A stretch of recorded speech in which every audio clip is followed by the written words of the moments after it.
Bismillahirrahmanirrahim. Assalamualaikum warahmatullahi wabarakatuh. Bagaimana kabarnya adik-adik semua? Semoga tetap sehat dan juga semangat belajar ya. Nah, perkenalkan nama saya Khairiana Nur Rahmawati, dipanggil Bu Rahma. Saya adalah mahasiswa PPL magang dari Universitas 11 Maret. Mulai hari ini dan beberapa minggu ke depan, saya akan menemani Bu Indah Noviasari untuk bersama dengan adik-adik belajar bersama materi mata pelajaran matematika wajib dan untuk materi sistem persamaan linear 3 variabel atau SPLTV. Nah, pada pertemuan pertama ini nanti kita akan bahas mengenai penyelesaian sistem persamaan linear 3 variabel dengan menggunakan metode substitusi. Nah, simak penjelasan berikut ya. Oke. Nah, kita akan mempelajari mengenai sistem persamaan linear 3 variabel atau SPLTV dengan menggunakan metode substitusi. Nah, pokok bahasan yang akan kita pelajari adalah yang pertama, tentang definisi SPLTV. Kemudian yang kedua, bentuk umum SPLTV. Yang ketiga, syarat SPLTV. Dan yang keempat, penyelesaian SPLTV dengan menggunakan metode substitusi.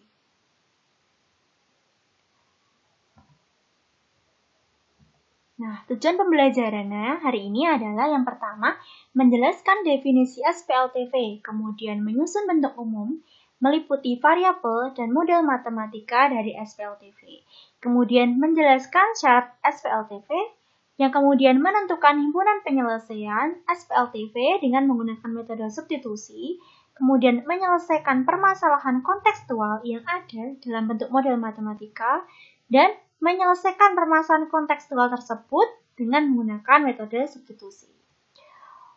Oke, nah sebelum kita masuk ke definisi SPLTV, kita akan bersama-sama memahami dulu masalah berikut ini. Nah, di modul juga sudah ada, jadi kalian bisa membacanya di modul juga.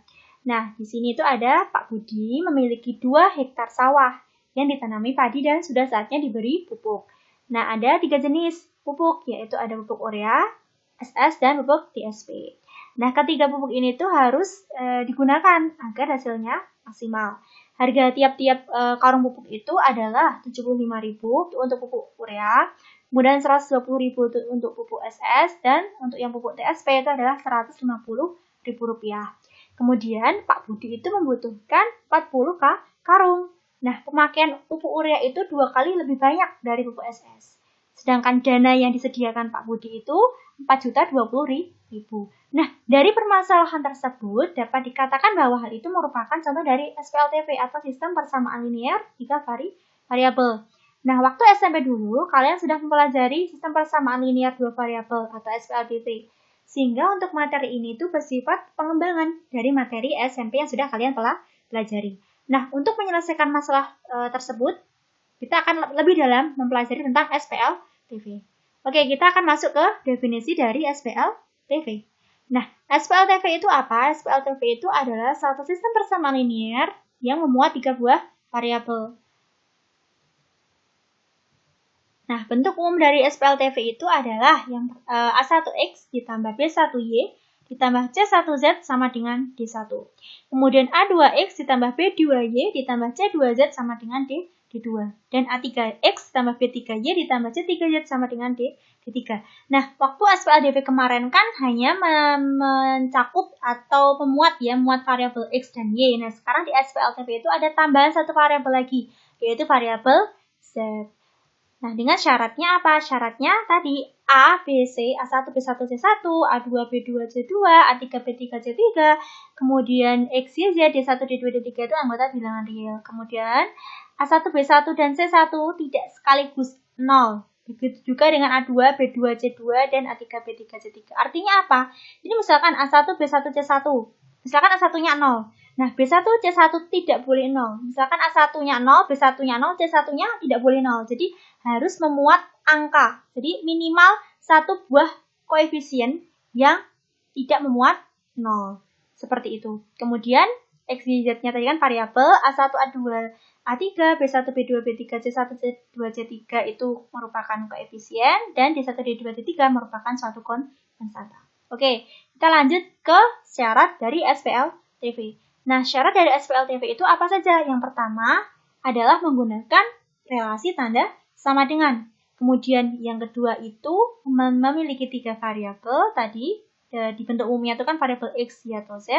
Kemudian, nah ketiga variabel tadi itu harus berpangkat 1.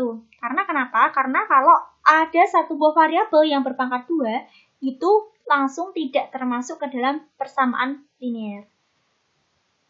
Oke, sekarang kita masuk ke solusi penyelesaian dari SPLTV.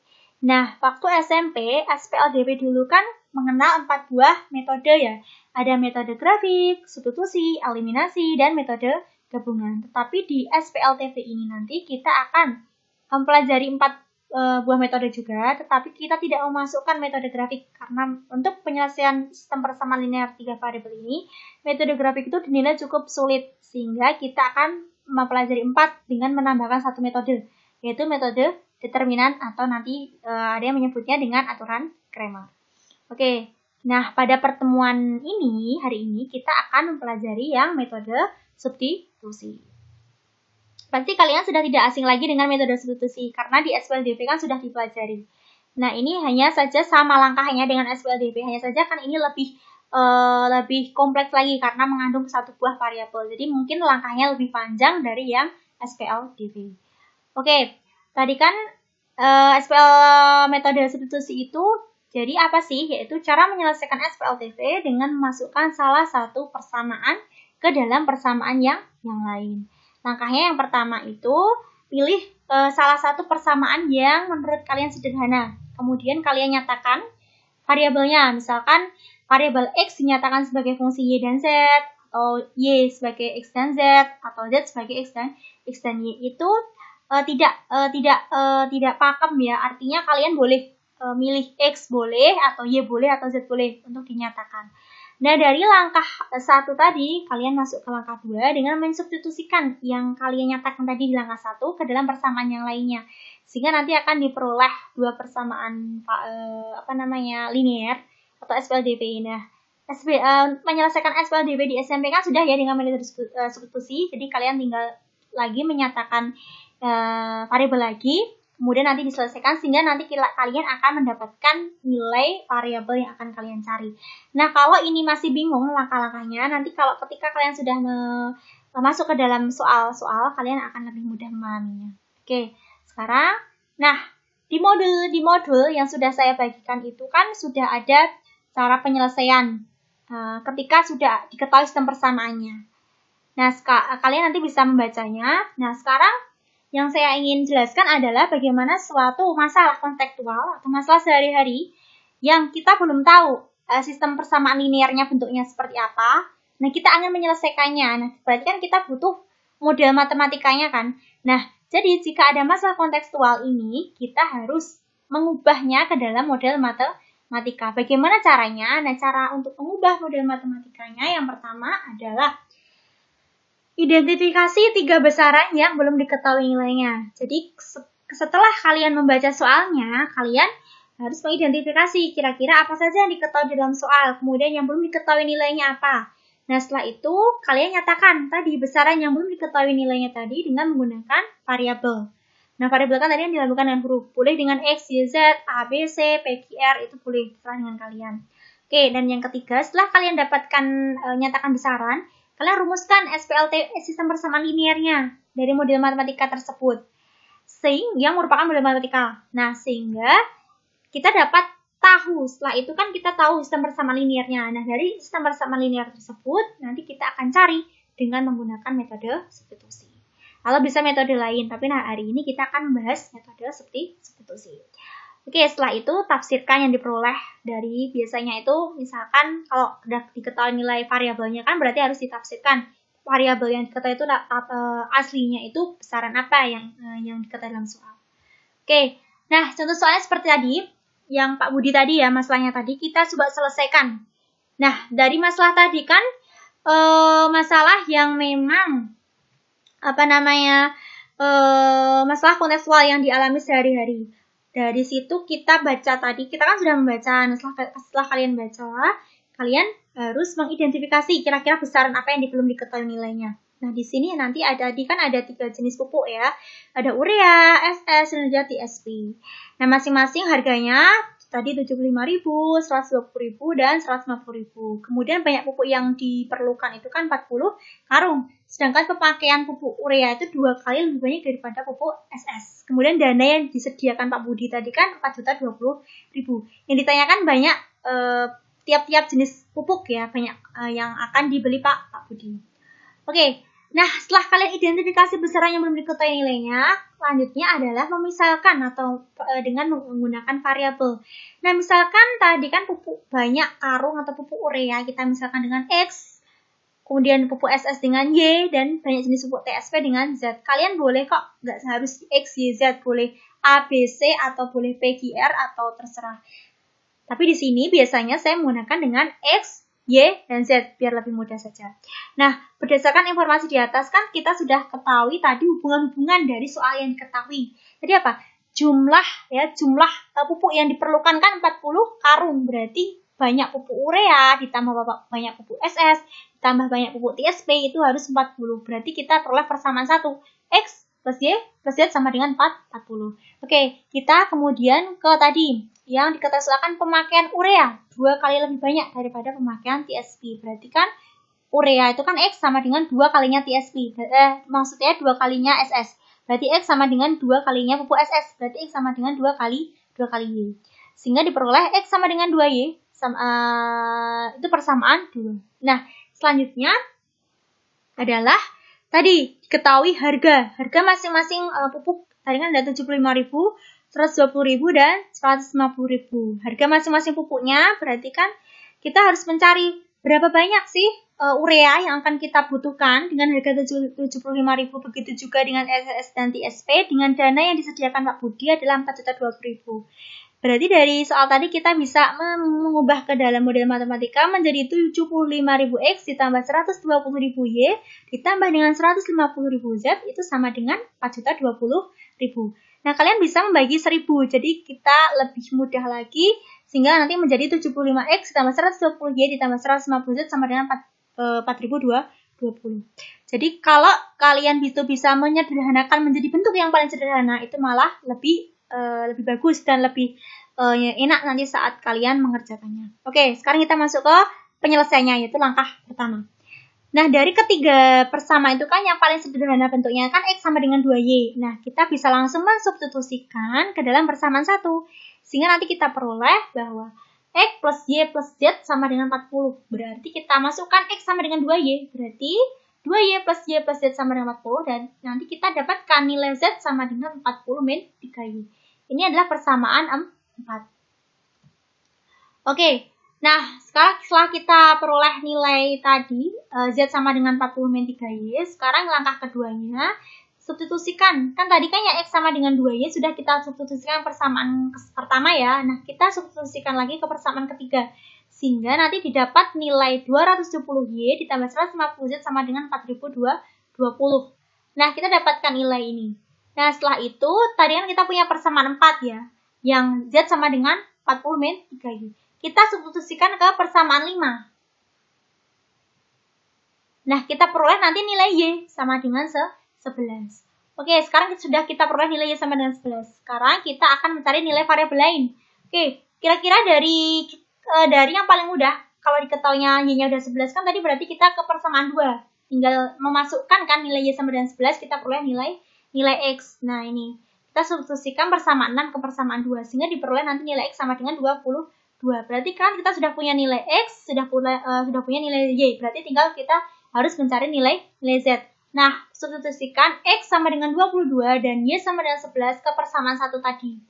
Nah, nanti kita akan mendapatkan nilai Z sama dengan 7.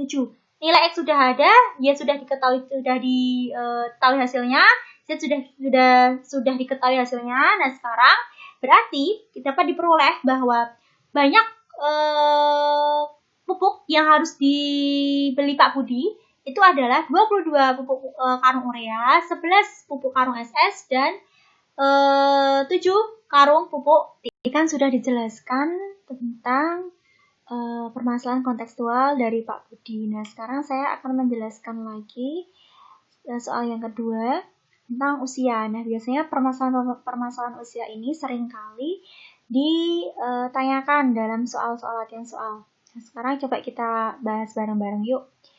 Nah, soalnya adalah tahun lalu jumlah usia Amel, Benny, dan Cici itu ada 31 tahun. Nah, sekarang Amel itu 2 tahun lebih tua daripada Benny. Sedangkan Cici 4 tahun lebih muda daripada Benny.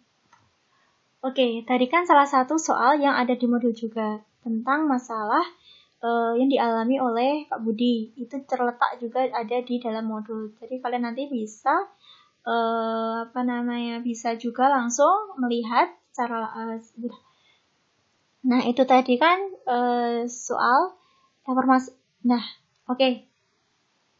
nah itu tadi kan permasalahan tentang SPLTV secara konseptual ya, kalian memodelkan matematikanya. Nah soal-soal seperti itu juga sudah ada di modul.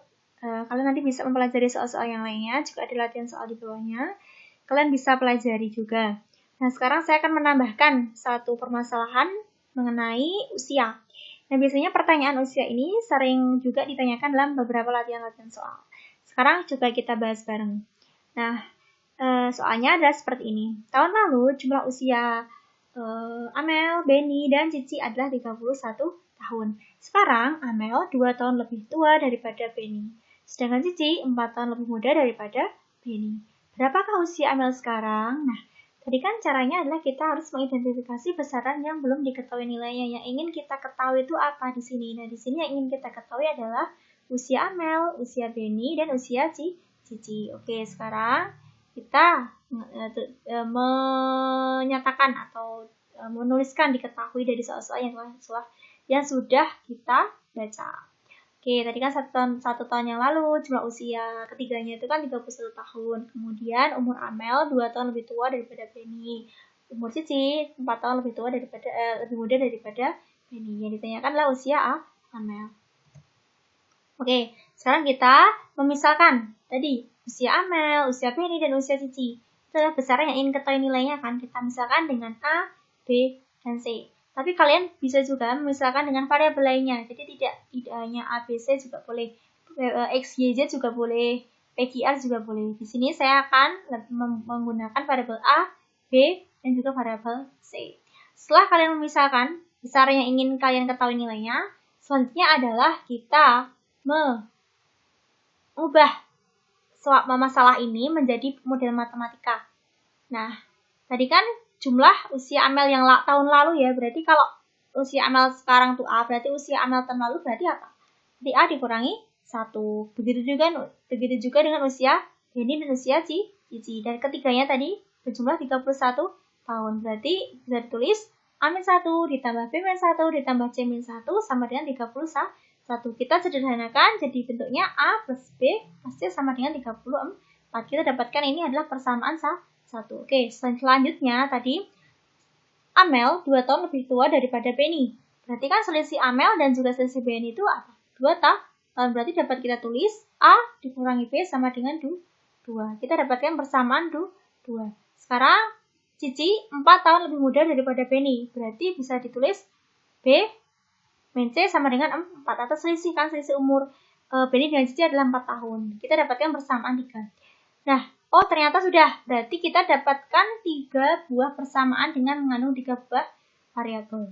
Nah, biasanya ini kan, dan kebetulan ini tuh semuanya diketahui dalam soal secara eksplisit ya.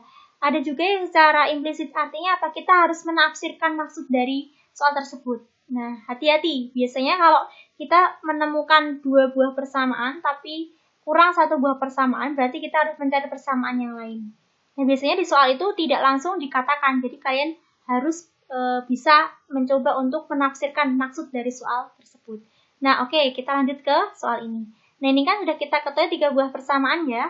A plus B plus C sama dengan 34, A min B sama dengan 2, dan B min C sama dengan 4. Oke, selanjutnya adalah kita mengerjakan. Langkah pertamanya tadi adalah kita pilih dari bentuk yang paling sederhana, yaitu yang mengandung paling sedikit variabel. Di sini ada dua buah variabel di persamaan 2 dan persamaan 3. Kita boleh memilih salah satu. Di sini saya akan memilih persamaan 2. Terserah, mau persamaan 3 juga terserah. Di sini saya akan mengambil persamaan 2 dengan menyatakan variabel B. Kalian kalau mau menyatakan variabel A juga boleh, tetapi di sini saya akan mencoba menggunakan variabel B. Nah, setelah itu kita peroleh dari A min B sama dengan 2, berarti kita nyatakan B sama dengan pindah ruas, berarti A min 2. Oke, ini persamaan 4. Oke, setelah kita tahu B sama dengan A min 2, kita substitusikan ke persamaan 3, sehingga nanti akan diperoleh nilai C sama dengan A min 6. Oke, selanjutnya adalah mensubstitusikan. Karena kita sudah dapat nilai B sama dengan A min 2, C sama dengan A min 6, kita substitusikan ke persamaan 1. Sehingga nanti akan didapat nilai A itu sama dengan 14. Nah, tadi disoalkan yang ingin ditanyakan kan usia Amel. Berarti sudah sampai sini, berarti usia Amel adalah 14 tahun. Tetapi seandainya jika ingin mencari usia B ini, berarti tinggal, tadi kan B sama dengan A min 2 ya, persamaan 4 tadi. Berarti kita bisa langsung memasukkan nilai A sama dengan 14, kemudian dikurangi 2 sama dengan 12. Begitu juga dengan nanti usia Cici, kita akan ketemu 8 tahun. Tapi karena yang ditanyakan di soal adalah usia Amel, berarti jawabannya adalah 14 tahun. Oke, di sini dapat kita katakan bahwa permasalahan-permasalahan tersebut itu dapat diselesaikan terlebih dahulu. Kita harus mencari model matematikanya dulu. Setelah kita ketahui model matematikanya, baru kita selesaikan dengan menggunakan metode yang akan kita pakai. Nah, di sini kita tadi menggunakan metode substitusi. Oke, begitu penjelasan sistem persamaan linear 3 variabel metode substitusi hari ini. Jika ada yang mau ditanyakan, boleh langsung WA saya. Atau untuk tugas hari ini, pertemuan hari ini sudah ada di e-school dan sudah ada petunjuknya. Jadi nanti kalian ikuti petunjuknya. Terima kasih. Ibu harap semoga kalian paham dan materi ini dapat bermanfaat untuk kalian. Dan semangat belajar, tetap jaga kesehatan. Nah, terima kasih adik-adik. Akhir kata, wassalamualaikum warahmatullahi wabarakatuh. Sampai jumpa dengan pertemuan selanjutnya ya. Terima kasih.